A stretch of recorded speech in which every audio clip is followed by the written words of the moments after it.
세상의 모든 지식 언더스탠딩.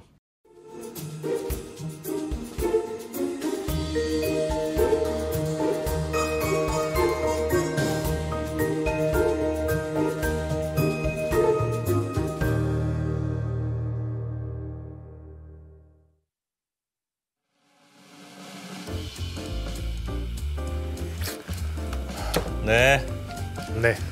언더스탠딩을 시작하겠습니다. 안녕하세요. 네, 오늘은 김상훈 기자와 함께합니다. 2% 대타 김상훈입니다. 좋아하시는 것 같습니다. 2% 어디 계신지 아세요? 어디 계십니까? 저도 모릅니다. 아, 제가 하나의 가설을 세워봤습니다. 가설이요? 네. 2%는 해담경제연구소 어혜진 소장이 나올 때만 빠진다. 아하, 두 분 싸우셨나요? 모르겠습니다. 몇 주째 그러고 있는 것 같던데 도대체 왜 어혜진 소장이 있을 때만 빠지는 건지. 그러면 빨리 화해를 시켜드리는 의혹 제기. 네. 모르겠습니다. 2%는 어혜진 소장을 싫어한다. 그런 게 아닐까? 이게 뭐 가설입니다만 뭐 일이 있어서 2%는 바쁜 일들이 있어서 또 내일 또 모시겠습니다. 오늘은 2%가 없어도 언더스탠딩은 요즘 마약과 같은 지금 여기 보고 계신 분들은 이미 다 빠져버리신 겁니다. 끊을 수가 없어요 이제. 제가 며칠 전에도 말씀드렸는데 내가 여기 왜 들어왔는 줄 알아? 악플 쓰려고 들어왔어. 악플 쓰려고 들어온다고요? 네, 악플 쓰려고 들어왔다는 분도 있고 도저히 빠져나갈 수 없는 마성의 매력 언더스탠딩을 시작하겠습니다. 자, 네. 1교시는 우리 언더스탠딩의 장순원 기자님, 최장신 기자, 둔촌 장순원 기자가 오랜만에 또 재건축 이야기를 또 취재해 보셨다고 해서 그거 한번 들어볼 거고 2교시에는 어혜진 소장님이 또 다양한 해외 이야기 준비되어 있습니다. 벌써 이 댓글에 바로 나오자. 수요일에 빠진다고 소문났다. 홍홍님. 2% 의혹 제기. 0%라고 나오니 빵점인가요? 네. 이따가 잠시 쉬었다가 장순원 기자님부터 만나보겠습니다. 네. 마약에 비유했다고 해서 제가 혼나고 있습니다. 죄송합니다. 왜 그러셨습니까? 저희는 바로바로 사과드립니다. 네. 너무 흥분해가지고 좋아서 여러분들을 만나는 게 너무 좋아서 그랬습니다. 자, 장순원 기자님 바로 모셔볼게요. 네, 어서 오십시오. 네, 안녕하세요. 안녕하세요. 네. 장순원 기자도 언더스탠딩 빠지셨습니까? 빠졌냐고요? 수렁에 빠지셨죠? 수렁에 빠지셨습니다. 네. 왠지 뭔가 불만이 가득 찬 표정으로 나오신 장 기자님. 네. 오늘은 뭐 아파트 상가를 쪼개는 게 유행이다? 그런 내용입니까? 예, 맞습니다. 그 화면 잠깐 보여주세요. 예, 뭐 최근에 이런 기사들이 좀 많이 나왔어요. 그 상가 하나가 뭐 100여 개 이상으로 쪼개졌다. 한 상가가 120개, 3개로 쪼개졌다고. 예. 그러니까 이런 기사들이 좀 나왔는데, 이걸 가져온 이유는 이런 게 있습니다. 최근에 이제 재건축을 많이 해야 되잖아요. 아파트들이 늙어가면서. 맞습니다. 또 뭐 1기 신도시 재건축도 해야 된다. 뭐 이렇게 얘기들이 많이 나오는데 이 사실 재건축 과정에서 이 상가 문제가 복병이 되는 경우가 많아요. 그 서로 이제 이해관계가 맞지 않기 때문에 아파트 입주민하고 상가 주민들하고 싸우다 보면 이제 재건축이 사안으로 가는 경우가 많은데 특히 이렇게 이제 쪼개기 투자가 많이 들어온 경우에는 더더군다나 또 갈등의 폭이 이제 커질 수가 있거든요. 이런 투자가 좀 많이 늘었다고 하면 앞으로 이제 재건축을 많이 해야 되는데 그런 과정에서도 조금 뭐 문제가 되지 않을까 하는 생각이 이런 기사를 좀 준비해봤고요. 왜 이런 이제 쪼개기 투자들이 많이 과거와 비교했을 때 많아졌는지, 뭐 대책이 뭐가 있는지 뭐 이런 것들 한번 좀 살펴보려고 합니다. 알겠습니다. 일단 왜 쪼갭니까 저렇게? 이게 이제 쪼개서 입주권을 받겠다라는 이제 그러니까 파는 입장에서는 이걸 쪼개서 팔면 예를 들어서 물건도 이제 크게 도매로 사면 좀 싸게 사잖아요. 그렇게 해서 이제 짜게서 팔면 이제 조금 더 비싸게 팔 수 있지 않습니까? 이것도 좀 비슷한 그런 원리가 좀 담겨 있습니다. 아무리 그래도 상가를 내가 상가를 하나 가지고 있으면 하나만 받으면 되잖아요.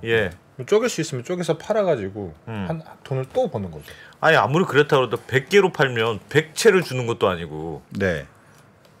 100개로 쪼개서 팔면 이제 그 각각의 주인들이 각각의 이제 입주권을 받을 수 있다 이런 기대감으로 이제 투자를 하는 거고. 그렇겠죠. 진짜요? 네. 받을 수 있다라고 생각을 하니까 사지 않았을까요? 물론 파는 사람 입장에서는 이제 그렇게 팔아야지 이제 팔리겠잖아요. 팔릴 거 아닙니까? 그냥 사가라 그러면 그 예를 들면 요게 그 그림인데요. 이 지금 언론에 많이 보도됐던 이 부산 해운대에 대우 마리나 아파트 1차의 지하 상가입니다. 이게 원래 이제 슈퍼마켓으로 활용되던 거를 큰 슈퍼마켓이었군요. 법인이 이제 사서 이게 뭐 한 330평 정도 된다고 해요. 330평짜리를 35억 원에 사서 한 전용 면적이 한 2.7평? 짜리 123개로 나눠서 한 호실당 뭐 2.2억 원에 이제 매각을 했고 매각할 때 이거 사면 나중에 이게 재건축할 때 이제 아파트 입주권을 받을 수 있다. 약간 이런 식으로 좀 홍보를 했나 봐요. 벌써 얼마를 번 거예요? 저 진열대 1.5m씩 요만큼은 네가 김씨 거고 여긴 이씨 거고 여기 장씨 거고 이렇게 소유자가 다 다른 거죠. 와. 근데 보세요. 35개 사서 벌써 123개로 나눠서 팔았으면 호실당 2.25억이면 250억을 벌었다는 얘기죠. 지금은 한 50개 정도가 팔렸다고 하니까 50개 정도? 뭐 이미 한 100억 원 정도는 이제 매출이 생긴 거고 원가를 빼면 수십억 원의 차익이 생긴 거죠. 이제 이거는 대박이다. 이제 파는 사람들은 보통 이게 이제 원래 이 상가 이 지하 상가 같은 게 되게 크잖아요. 그러니까 기본적으로 이거를 살 수 있는 수요자들이 많지가 않아요. 그러니까 좀 가격이 작은 상가보다는 조금 더 낮게 평가가 돼 있을 테니까 일단 이런 상가들을 좀 싸게 사서 이렇게 쪼개 팔면 수익이 많이 남게 되는 거고 그게 아니더라도 작은 상가들도 그냥 저희가 보통 일반 상가로 갔을 때 봤을 때 그냥 볼 수 있는 요만한 상가들 있지 않습니까? 그런 것도 이제 쪼개서 팔 수는 있습니다. 그런 것들을 이제 쪼개서 팔면 뭐 이제 일단 그런 매물들을 사서 분할 신청을 해서 이제 쪼개 놓은 다음에 그거는 이제 쪼개진 구역별로 이제 파는 거죠. 그렇게 해서 팔리게 되면 이제 그 투자자들을 모집해서 그걸 팔게 되고 뭐 그렇게 되고 뭐 이런 행위들이 많이 이루어지는 곳들은 이제 어떻게 보면 이제 입주권에 대한 기대 이익이 큰 곳들, 그러겠죠. 재건축이 이제 잘 되고 나중에 이제 가격이 많이 오를 것들. 뭐 굳이 이렇게 하자면 서울에서는 뭐 강남 3구, 뭐 용산, 뭐 분당 정도에서 이런 쪼개기들이 많이 일어나고 있고 지방에도 있는데 부산 같은 경우에 이제 해운대가 부산의 강남이잖아요. 그러니까 그런 지역들에 이런 쪼개기 투자자들이 많이 이제 들어와 있다라는 겁니다. 라호마니노프님이 채썰기 같다. 채로 착착착착착. 저도 한번 쪼개보고 싶네요. 아니 근데. 쪼개서 팔면 조금씩 하면 썸이 커지니까 그렇게 팔고는 싶을 것 같아요. 제가 뭐 이런 상가라도 이거 하나로 통째로 파느니 잘게 쪼개서 쓰면 하여튼 가격은 더 비싸질 거 아니겠습니까? 그래서 팔 수는 있을 것 같은데 그럼 내가 쪼개 판다는데 그럴 수는 있는데 그거 실제로 그 한 평 1.5평짜리를 사는 사람은 내가 요걸 하나 사면 아파트 입주권 하나 받을 거야. 이렇게 기대하고 산다는 거죠 지금. 그렇죠. 계산을 해보겠죠. 그렇죠. 계산을 해볼 텐데 일단 기본적으로 기대감은 이제 나중에 입주권을 받을 수 있다는 기대를 하고 사는 거죠. 왜냐하면 이제 이게 사는 사람들이 재건축 조합이 이제 만들어지기 전에 이 쪼개기가 먼저 쪼개진 일어나요? 이제 그런 구획들을 한 칸을 사면 일단 구분 소유자, 그러니까 그 지분권자가 되는 거잖아요. 구분 소유한 그 상가의 주인이 되는 거잖아요. 그러니까 이제 나중에 이게 재건축이 되고 조합이 설립되고 하면 이제 조합원이 될 수 있는 겁니다. 그럼 조합원들이 되면 이제 나중에 이제 조합에서 이제 어떻게 상가를 어떻게 분배하고 상가 소유자들에게 아파트를 줄지 말지 뭐 이런 것들을 나중에 결정을 하게 되는데 최근에 이제 아파트 상가를 가진 분들한테도 그 아파트 입주권을 주는 그런 아파트들이 좀 많이 나왔거든요. 그러다 보니까 내가 이제 상가를 작은 거라도 하나 갖고 있으면 나중에 이제 재건축이 되면 그게 아파트 입주권으로 바뀔 수 있다라는 게 이제 그런 기대감이 되고 완전히 보장되는 건 아니죠. 완전히 보장되는 건 아닌데 뭐 기본적으로 그렇게 될 수도 있으니까 되면 대박인 거잖아요. 그러면 누가 재건축 집을 안 사겠죠. 아니 예를 들면 그게 되면 제가 집이 있어요. 낡은 아파트가 있는데 재건축이 될 것 같아. 그럼 부부가 있는데 그럼 너 와이프 여기 요 방은 와이프 집은 여기는 아이 집은 근데 쪼개면 되잖아요. 그러면 집은 쪼개는 게 되나요? 집은 쪼개는 게 안 돼요. 토지나 주택은 쪼개는 게 안 되고 말이 안 되죠. 상가는 그 쪼개는 게 가능합니다. 상가는 법에 특별한 이제 제한 규정을 두진 않았어요. 그러니까 집이랑 토지는 안 되는데 집이랑 토지는 아마 그 규정이 재건축 제가 찾아봤는데 그 재건축의 모법이 되는 그 도정법이라는 게 있는데 거기 77조인가 보면 이제 쪼개는 게 안 되도록 어떤 제한 규정이 돼 있어요. 근데 이제 상가는 지금까지 그런 규정이 없었기 때문에 이런 투자를 하는데 마음대로 쪼갰다. 네, 뭐 예를 들면 그 상가 같은 경우에는 사실 주택수에도 포함이 안 되잖아요. 그렇죠. 그렇게 이렇게 묻어두면 나중에 이게 이제 재건축이 될 때 언젠가는 입주권을 받을 수 있다. 뭐 이런 분들도 투자할 수 있고 종부세나 이런 데도 포함이 안 되니까 뭐 충분히 그럴 어떤 틈새 상품으로서의 니즈가 이제 늘어난 거죠. 근데 만약에 제가 조합원이라고 하면 나보다 대지 지분이 뭐 작은지는 모르겠지만 어찌됐든지 간에 상가를 산 사람이 내 가치로 따지면 훨씬 더 적은 가치로 입주권을 받게 되는 거잖아요. 그렇죠. 용납이 안 될 것 같은데 그래도 뭐 조합원으로 인정을 해주고 입주권을 주기도 해요. 그러니까 조합 입장에서 하나씩 줄 이유가 그러니까. 그러면 동의를 안 해주나? 맞아요. 그런 면이 있습니다. 그러니까 처음에 그 재건축 사업을 진행하려면 그 아파트 주민도 필요하지만 그 아파트에 보면 이제 상가들 뭐 유치원 뭐 이런 게 있잖아요. 그런 것들을 이제 부대 복리 시설이라고 하는데 그 부대 복리 시설도 하나의 동으로 쳐요. 재건축이 진행이 되려면 이제 동별로 50% 이상 동의를 해야 되고 이제 전체 소유주의 75% 동의를 받아야 되니까 이 상가동의 동의율이 상당히 중요한 역할을 합니다. 그러니까 쪼갠 사람도 다 한 표. 그렇죠. 쪼갠 사람들도 다 한 표인데 그 사람들이 이제 반대를 하면 그 재건축 조합이 설립이 안 되잖아요. 그러면 사업이 진행이 안 되니까 아예 빼고 가든가. 뭐 아예 빼고 가든가. 근데 아예 빼고 가는 게 사실 또 쉽지가 않은 게 이런 게 있습니다. 이제 그 소유자의 10분의 1 이하인 경우에는 이 사람들을 그러니까 토지 분할 소송을 해요. 이 상가는 빼고 가겠다. 이런 소송을 하면서 동시에 이제 조합을 설립을 해서 재건축 과정을 진행할 수가 있어요. 근데 이제 10분의 1 이상이 되면 그렇게 진행을 못하고 무조건 같이 토지를 일단 쪼갠 소송을 끝낸 뒤에 조합을 설립할 수가 있으니까 절차가 엄청 길어지겠죠. 그다음에 작은 상가만 별도로 할 수 있고 어느 정도 규모가 되면 무조건 같이 해야 된다. 근데 아까도 말씀드렸듯이 지하실 하나가 123개로 이렇게 세표야. 123표야. 분화가 하는데 그러면 그 상가의 조합원 수지가 엄청나게 많을 거지 않습니까? 그렇죠. 그러니까 10분의 1 이상을 넘어가는 경우가 생기면 그럼 이분들이 당연히 이제 이분들의 목소리를 들어주지 않으면 상가 그 재건축에 동의를 잘 안 해줄 테니까 그러면 이제 조합 입장에서 그러니까 재건축을 진행하려고 하는 입장에서는 일정이 엄청나게 늘어지잖아요. 방법이 없구나. 그리고 이 10분의 1 이하가 되더라도 좀 문제인 게 이분들을 이제 빼고 배제하고 소송을 하고 이제 분할 소송을 하면서 조합을 하려고 해도 이 분할 소송을 하려면 이 대상자가 전체 아파트 주민들이 이제 소송의 당사자가 돼야 돼요. 그러니까 이분들을 전부 이렇게 소송에 참여시키려는데 그 소송해야 됩니다. 이 서류 보내면 외국에도 가 있고 놀러도 가 있고 그렇죠. 이런 과정들이 몇 년이 걸린다고 다 이게 끝나려면 몇 년이 걸린다고 하는데 재건축 같은 경우에 사업성이 돈이잖아요. 속도가 돈이니까 이게 조합 입장에서는 이러지도 그러니까 빼고 가기도 좀 힘들고 뭐 하는 상황이다 보니까 가급적이면 이분들의 어떤 요구들을 그러니까 조합도 그게 이제 이익이다 생각하면 이제 같이 들어주려고 하니까. 근데 이분들이 지금 제일 바라는 게 뭡니까? 입주권. 과거에는 상가 분들은 그냥 상가를 받았어요. 뭐 장사도 되고 거기서 월세 받는다 생각하면 됐는데 요즘에는 이 아파트 상가들이 장사가 잘 안 돼요. 그렇죠. 보통 뭐 온라인 쇼핑몰에서 많이 하시고. 그다음에 이제 뭐 복합몰 같은 데 많이 가시니까 아파트 상가가 과거처럼 그렇게 되지는 않잖아요. 그렇죠. 근데 반대로 이제 아파트의 가격들은 천정부지로 뛰었지 않습니까? 그런 상황에서 또 왜 서울 같은 경우에 분양가 상한제를 하잖아요.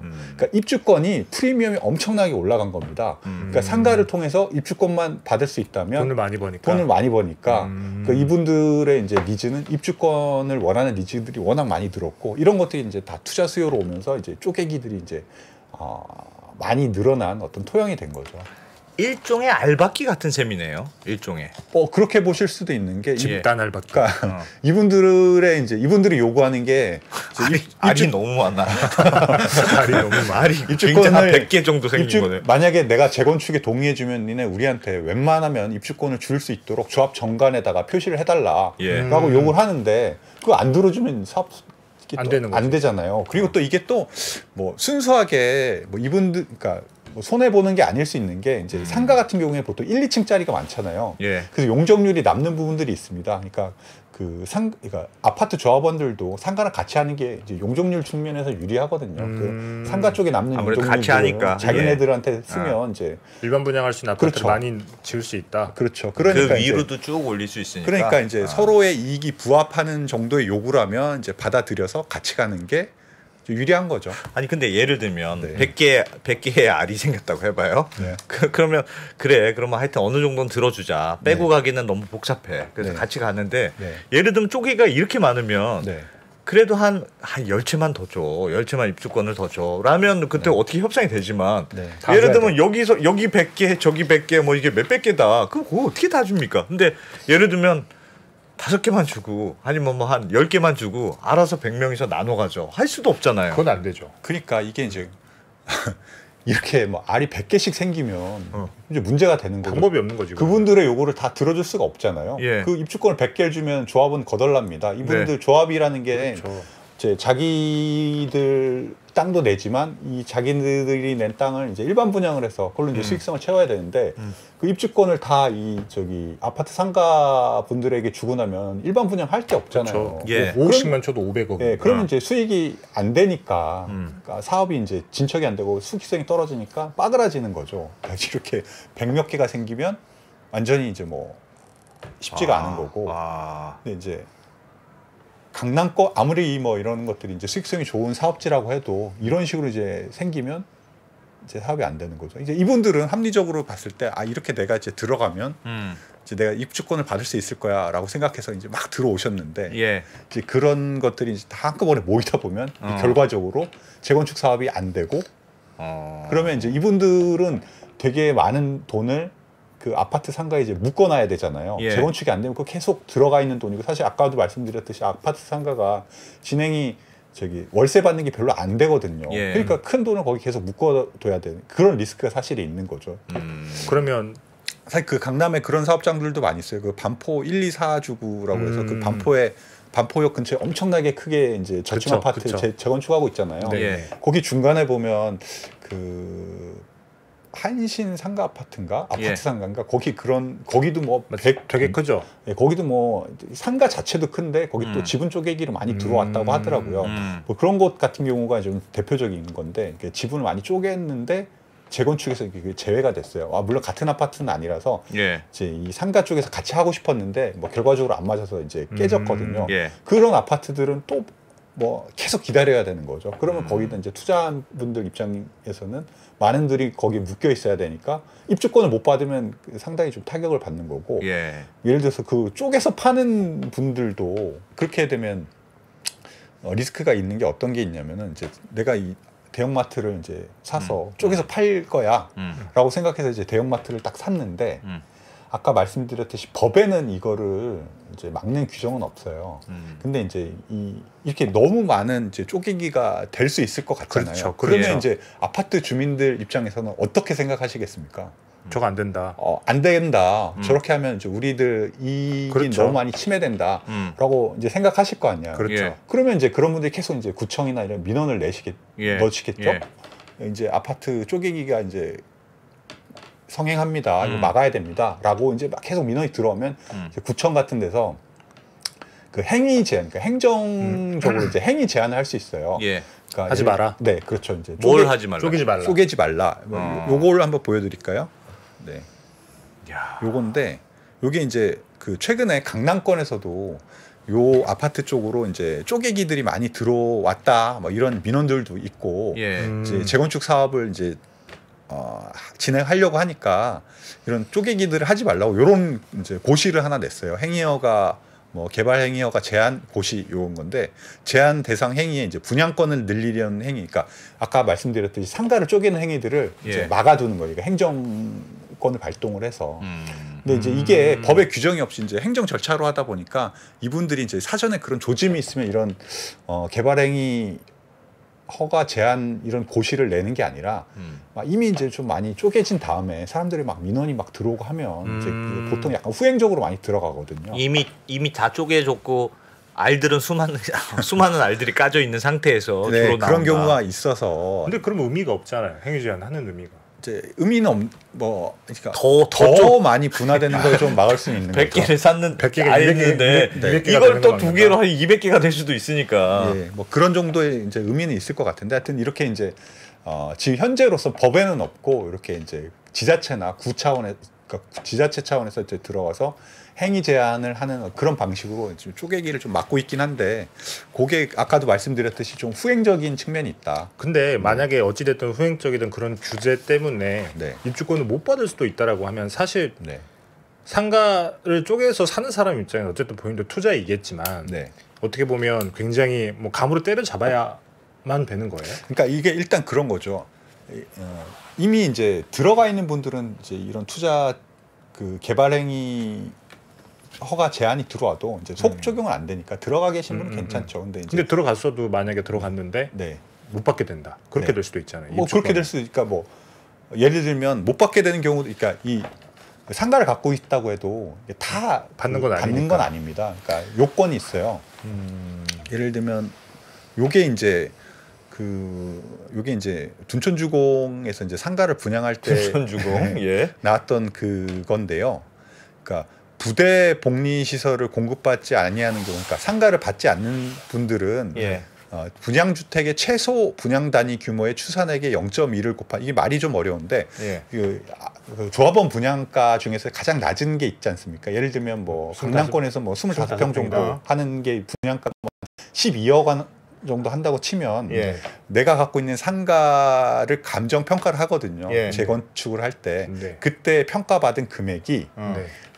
여기서 말하는 그 조합원 분양가의 0.2 0.2%보다 크면 주고 아파트 입주권을 주겠다. 요런 내용이거든요. 야 0.2도 근데 그 작네. 저기는 0.2인데 이게 다 0.2는 아니고 아파트마다 좀 달라요. 뭐 보통 이런 규정이 아예 없으면 보통 1로 보거든요. 예. 보통 1. 보통 그쵸. 1이 있고 그러면 받기가 쉽지 않겠죠. 근데 이제 예를 들어서 아까도 말씀드렸듯이 그 아파트 상가 조합원들을 상가 가지신 분들을 재건축에 많이 참여하려고 하면 저걸 낮추는 거군요. 그렇죠. 이게 동의율을 높여야 되니까 우리가 가급적이면 니네들한테 줄 테니 입주권을 주게끔 이 비율을 많이 낮춰줄게 라는 식으로 이제 끌어들이시죠. 그러면 보통 요즘에는 뭐 반포 2차였나? 거기 그런 데는 뭐 0.1도 있어요. 그 최근엔 또 0.075까지 뭐 얘기가 되더라고요. 아니 그러면 네. 저 기준이 언제 만들어져? 합의해서 만드는 걸 거 아니겠어요? 그렇죠. 합의해서 그러면 만드는 거예요. 0.2나 0.1로 했다. 네. 그러면 뭐 예를 들면 쪼개서 샀건 쪼개지 네. 않더라도 하여튼 네. 상가의 가치가 네. 아파트 제일 작은 거 입주권보다 작다. 그럼 못 받을 수도 있는 건데. 그러니까 그럼 동의를 안 해줄 거 아닙니까? 나는 죽었다고 해도 동의 못 해. 그러니까 이런 식으로 아까 말씀드렸듯이 알을 100개씩 깐 데는 예. 방법이 없으니까 뭐 2.2억 원밖에 안 됐잖아요. 예, 근데 나중에 그게 작을 수가 있잖아요. 그 입주권을 받을 수 있는 가격보다. 낮겠죠. 그러면 이분들은 입주권을 못 받는 거고. 그걸 동의를 안 할 거 아닙니까? 그러면 이제 그건 못 털고 참아. 나가야 되는데 어. 뭐 말씀드렸듯이 이미 동의를 해서 조합은 설립이 됐고 예. 어. 조합이 설립된 다음에 입주권을 못 받으면 이제 청산하고 나가셔야죠. 야. 현금으로 받고 나가야죠. 네. 아. 근데 그게 또 꼭 불리한 투자만은 아닌 게 아까도 말씀드렸듯이 이제 그 상가의 조합원들을 끌어들이기 위해서 이 예. 상가의 어떤 가격을 조금 높게 평가해 주는 편이거든요. 그러니까 이제 나갈 때 본인들의 투자한 것보다 조금 더 높게 평가가 돼 있다면 누구한테 팔 수 있어요 그거를? 조합한테 파는 거죠. 조합이 이제 그 땅을 갖고 현금 청산하는 거죠. 아, 그럼 무조건 남는 장사네요? 그러니까 남을 수 있는데 분양권을 받거나 네. 아니면 비싼 가격에 근데 사가거나 아마 둘 중에 하나 그렇게 해라. 이제 그렇게 들어온 분들의 목적은 입주권일 텐데 뭐 현금 청산하는 게 목적은 아닐 거 아니에요. 물론 그렇죠. 예, 근데 예. 어쨌든 원금 보장은 되고 뭐 보장까지는 모르겠어요. 보장은 모르겠는데 여튼 최근 추세는 그 아파트 조합원들이 상가 조합원들을 끌어들이기 위해서 그 상가의 어떤 지분 가치에 대해서 좀 높게 평가해 주는 추세이다 보니 이제 나중에 이제 실제로 감정 평가를 받게 되면 뭐 조금 더 높게 평가 받을 수 있으면 받고 이제 나간다면 그것도 뭐 그렇게 손해는 아닐 것 같다는 생각이죠. 채팅창에서도 꽃놀이패라고 얘기가 나오는. 그러면 그 재건축이 될 것 같은 상가에 네. 그 쪼개기 알이 나왔다. 네. 그럼 사는 게 사는 게 좋습니까? 별로 잃을 게 없네. 들어보니까 아니 근데 그런 것들이 이제 많이 분양권 몰리면 협상이 잘 돼서 분양권 받으면 완전 땡큐고 네. 만약 안 되면 네. 그래도 재건축 해야 되니까 뭐 어쨌든 사가야 될 거 아니겠습니까? 아니 근데 그게 이제 초기에는 만약에 말씀드렸듯이 그게 이제 뭐 물론 언제 들어가냐 중요할 텐데 그런 수요가 몰리기 전에 이제 뭐 그런 작은 상가라도 사서 들어가시면 뭐 예. 남는 게 있을 수 있는데 예. 만약에 수요들이 많이 몰렸을 때는 이미 이제 그 비싸질 테니까. 비싸져 있을 거잖아요. 뭐 감정 가격을 아무리 높게 받는다고 해도 이미 비싼 가격에 샀을 때는 나중에 그 현금 청산이 되면 그게 남는 장사가 아닐 수가 있겠죠.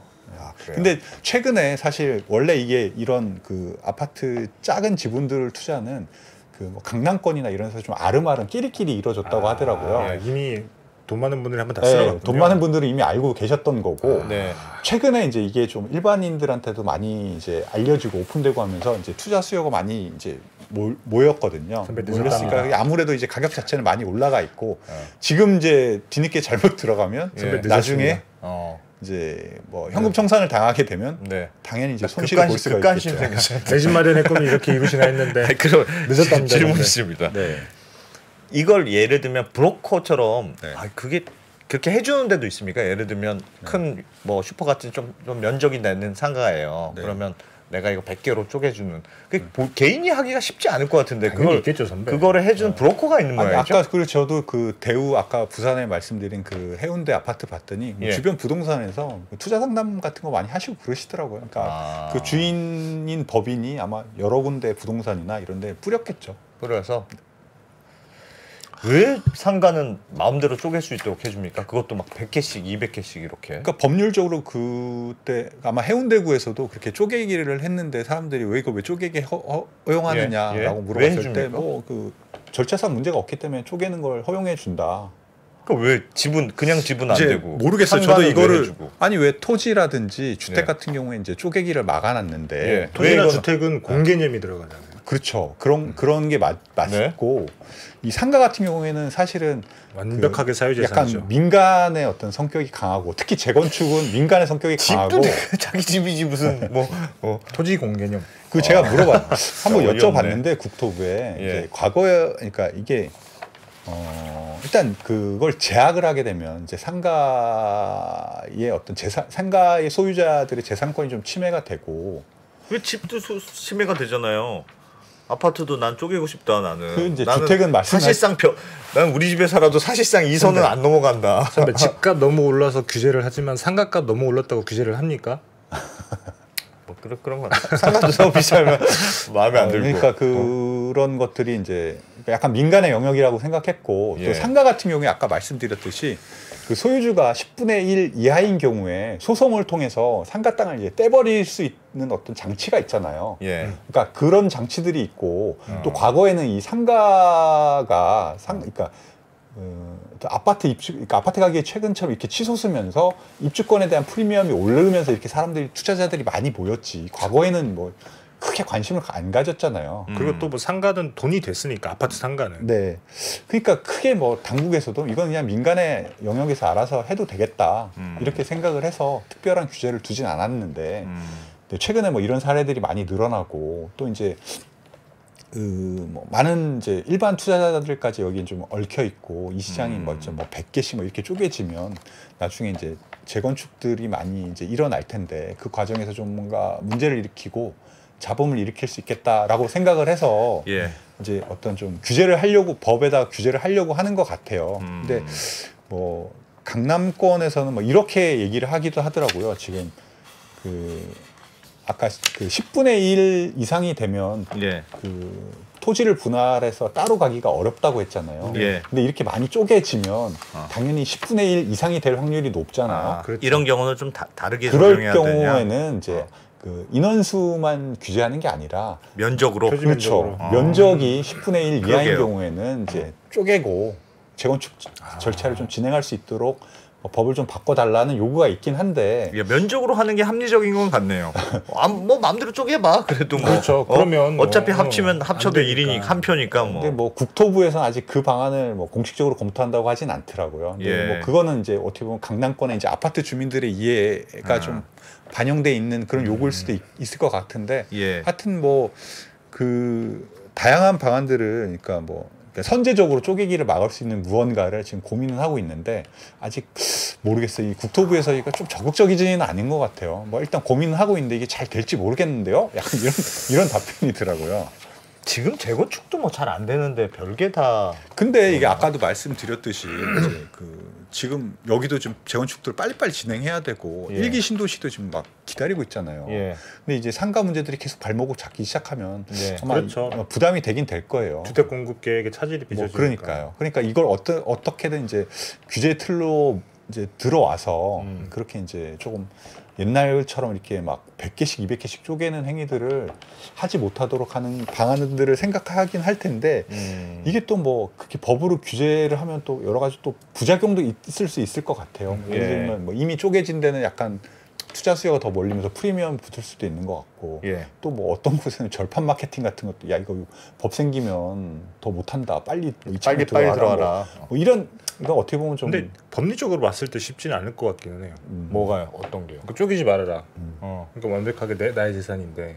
그러니까 그게 이제 국토부에서 아까 좀 소극적으로 이제 대응하고 있다는 걸 제가 느낀 거는 그러니까 민간의 사유 재산이고 특히 이게 약간 주택은 서로 이제 아까도 김상훈 기자님이 말씀하셨듯이 이제 공개 개념의 개념 그 저기 들어와 있는데 상가는 어떻게 보면 정말 이제 그냥 거래 뭐 투자 수단 뭐 이거에 가깝기 때문에 그런 것까지 국가가 나서서 그걸 이제 규제를 하는 게 맞느냐. 물론 적극적으로 해석하면 네. 주택 공급에 차질이 빚어질 수 있기 때문에 막는다 이렇게 하면 할 수 있겠지만 저 궁금한 게 있습니다. 내가 그 상가에 1.5m를 샀어요. 네. 그럼 명확하게 선을 그을 수가 있습니까? 이렇게 딱 선 그어서 초등학교 때 이렇게 선 그으면 여기 넘어오면 뭐 지우개 내 거 이렇게 하듯이 이렇게 선 딱 그어서 여기서부터 여기까지는 내 땅. 굳이 선을 그을 필요가 있을까요? 여기서부터 여기까지 내 땅. 그런 게 있습니까? 아니면 그냥 개념적으로 주주가 그냥 예를 들면 원래 한 명이었는데 네. 주주가 뭐 100명이 됐다는 뜻인가요? 아니면 요만큼은 내 거. 그런 게 있나요? 공부상 자기의 지분이 등재되는 거죠. 어디가 내 땅 이렇게 이름표가 붙어 있는 건 아니고 네. 이름표가 붙는 건 아니고. 아 그렇죠. 그러니까 여기서부터 여기까지 1cm만 넘으면 내 땅 이 넘어서 땅이면 거야? 50평이면 그 주인이 100명이면 100분의 뭐 1은 내 거 뭐 이런 식으로 공부에 그런 이제 등재가 되는 거죠. 지분을 갖는 느낌이네요. 네, 그렇습니다. 그런 거다. 그럼 채팅창에서 상가 쪼개기를 규제하지 말고 분양권도 받을 수 있는 조건을 규율하면 잡을 수 있다라고 말씀을 하시네요. 네. 그것도 방법일 수는 있겠네요. 분양권을 받을 수 있는 규율은 지금도 네. 그러니까 그 조합 내부의 어떤 그 그렇죠. 정관으로 담겨는 있습니다. 예를 들면 이제 저런 식의 쪼개기가 안 되게 하려면 그 아까도 말씀드렸던 그 산정 비율을 높이면 아주 작은 지분으로는 아파트를 받을 수가 없잖아요. 예를 들면 뭐 강남권 같은 경우에 아까도 말씀드렸듯이 제일 싼 게 뭐 10몇 억인데 상가는 작게 쪼개져 있으면 권리가액이 10몇 억 할 수가 없잖아요. 그렇게 하면 이제 저 쪼개기 투자는 막을 수가 있긴 한데 아까도 말씀드렸듯이 그렇게 하면 이제 상가 이렇게 투자로 많이 들어온 상가라면 동의받기가 힘들어서 그렇죠. 절차를 재건축 절차가 진행되기가 또 어려운 딜레마가 있습니다. 아니 그럼 나눌 거면 한 300개로 나누지 왜 100개로 나눴을까요? 계산이 있겠죠. 최대한 많이 해서 생각하기 예를 들면 이 정도 가격쯤은 돼야 나중에 입주권을 받을 수 있을 아. 정도의 그래야 팔릴 테니까. 그러니까 예를 들면 사는 사람도 그렇잖아요. 너무 많이 쪼개가지고 예를 들면 한 평밖에 없어. 예. 근데 이거는 아무리 계산을 때려봐도 입주권을 받을 수 있을 만큼은 안 돼. 그럼 안 살 테니까. 그 애매한 영역으로. 그렇죠. 본인들이 계산을 하지 않을까 싶은 생각이 저는 정확하게 맞습니까? 네. 왜냐하면 그 뭐 주변의 어떤 거래 사례라든지 이런 걸 예. 봤을 때 요게 권리가액이 한 5억 이상은 돼야지 받을 수 받을 수 있다는 경험칙이 아. 있을 거지 않습니까? 예, 근데 예. 막상 뭐 2억에 강남권에서 상가가 2억인데 싸네? 샀는데 못 받아. 못 받아. 그럼 이제 투자를 안 할 거잖아요. 그렇죠. 그러니까 그렇죠. 뭐 그런 예. 것들이 이제 가격에 반영되니까 어떻게 보면은 정말 400개, 500개로 안 짜게지는 예. 일종의 그 선 역할을 하는 거죠. 근데 뭐 아마도 이미 다 쓸어 갔다니까 그렇게 쪼갠 데는 다 쪼개졌을 텐데 이걸 그렇죠. 규제하지 않으면 또 문제가 될 수 있을 만한 네. 뭐 그런 사례가 나옵니까? 이제 아까 요게 이제 사례라면 사례일 것 같은데 이제 예. 여기 잠깐 보여주시면 아까 그 강남권에서 그림을 잠깐 보여주시면 요 강남권에서 몇 군데 아까 그 행위 제한 규제, 그러니까 분양권 네, 쪼개기를 하지 말라는 데가 이제 있는데요. 예. 요 중에 하나가 이제 개포 경남 아파트인데 요거 좀 확대해 보면 요런 모습입니다. 네. 경남, 개포 경남, 우성 3차, 현대 1차 요렇게 이제 세 개의 아파트를 통합해서 재건축을 해요. 예. 근데 이제 여기 같은 경우에는 여기 이제 상가가 몇 군데 있는데 네. 요게 이제 그 지금 아마 신속 통합 기획으로 이제 재건축을 하는데 이 이제 재건축한다고 이제 얘기들이 나가면서 이제 상가에 투자들이 많이 들어왔어요. 그래서 지금 원래 그 재건축 얘기가 나오기 전에 한 100개 정도였는데 지금은 한 200개 이상으로 이제 상가들이 이제 이미 쪼개졌구나. 쪼개져 있는 걸로 알려져 있어요. 예. 근데 이제 이렇게 되면 이제 이 재건축의 어떤 사업성, 이제 일반 분양 물량이나 이런 것들이 좀 줄어드니까 아무래도 이제 재건축하는 데는 좀 부정적인 영향을 끼칠 거지 않습니까? 그렇죠. 이제 이게 사실 어떻게 보면은 앞으로 이제 1기 신도시, 뭐 노후 신도시 재건축할 때 정부에서 제일 이제 독려하는 게 이런 식의 어떤 통합 재건축이잖아요. 그렇죠, 그렇죠. 1, 2, 3, 4단지 이제 통합 재건축을 하는데 그러니까 1, 2, 3, 4단지 아파트 주민들의 이해관계도 이제 하나로 모으는데 쉽지가 않을 건데 만약에 거기 있는 이제 상가들까지 이제 이런 쪼개기 물량들이 많이 들어와 있다 하면 이제 뭐 정말 그 뜻을 하나로 모아서 재건축하는 게 쉽지가 않아질 겁니다. 그러니까 그렇게 막 지금보다 훨씬 더 많이 이제 쪼개져 가기 전에 뭐 조금 어떤 뭐 규제를 하는 게 좀 맞지 않겠나 싶긴 해요. 어떤 방식으로든. 분당으로 가셔야 될 것 같은데. 근데 아마 제가 생각해 뭐 발빠른 분들은 이미 투자를 많이 하지 않았을까 싶기도 하고 좀 뒤늦은 감이 있는 것 같기도 한데 여튼 더 늦기 전에 뭔가 좀 규제를 하는 게 맞지 않겠나 싶긴 합니다. 알겠습니다. 저한테까지 들어왔다는 건 끝물이라는 얘기는 할 것 같습니다. 네, 알겠습니다. 참. 야, 요즘 재건축이 쉽지가 않으니까 별의별 문제가 다 있군요. 알겠습니다. 네. 재건축 어디까지 파봤니 이런 느낌이에요. 장순원 기자님만 나오시면. 야, 재밌게 잘 들었습니다. 고민해볼 만한 주제들이네요. 네. 고맙습니다. 네, 고맙습니다. 감사합니다. 달라진 중국, 달라질 중국. 중국이 기침을 하면 한국은 독감에 걸린다. 최근 중국은 지난 10년보다 더 빠르게 변하고 있습니다. 이런 변화를 주도하고 있는 중국 정부. 그들의 계획을 우리는 얼마나 알고 있을까요? 중국의 정책을 제대로 이해하기 위해 만든 언더스탠딩 특강 시리즈 달라진 중국, 달라질 중국. 중국 전문가 이철 박사의 강연으로 만나보시죠. 지금 바로 영상 아래 링크를 확인하세요.